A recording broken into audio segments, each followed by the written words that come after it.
you are an owner of the company, but you label yourself as director of development. So you're a bit of a geek when it comes to this stuff. Not gonna lie, I'm a nerd. Yeah, totally.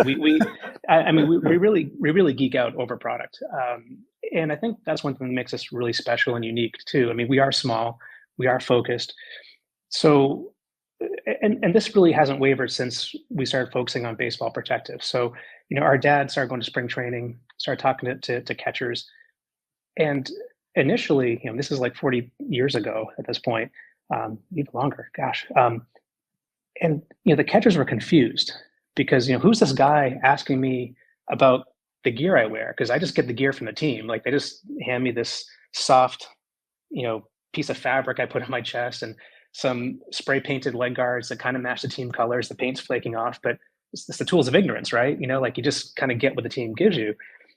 But our dad just started asking questions like, well, if you could have a better chest protector, if you could have better leg guards. And so again, like the catchers are really confused because no one ever asked them those questions. The people coming into the locker room typically talking to the stud pitchers or the great batters.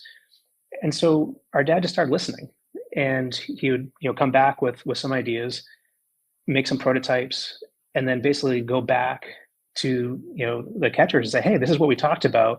What do you think of this new leg guard design? And so from there, just kept iterating, kept making things a little bit better bit by bit. And we're doing the same thing. So the way I describe like my role is I've got 1 foot on field with the pro players who use our product. And I've got 1 foot in the test lab, which maybe we'll have time to go take a look at that, down the hall. And that way we're just really connected. There's no game of telephone between a sports marketing guy and the product team. I'm going to go see guys, at Fenway or down the road at the Worcester Red Sox, see players, bring that back, to the team here, or bring Mike or Keenan, other teammates on the design team to go see the players directly.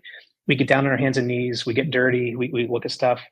We're always asking, what do you like? But more importantly, what don't you like? Because when you don't like something, chances are other people don't like it either, or there's room for improvement. So it's real simple, again, nothing different than what our dad started doing decades ago is just listening, and then just really trying to get it right. And we obsess. One thing you'll probably get today is like we obsess over details.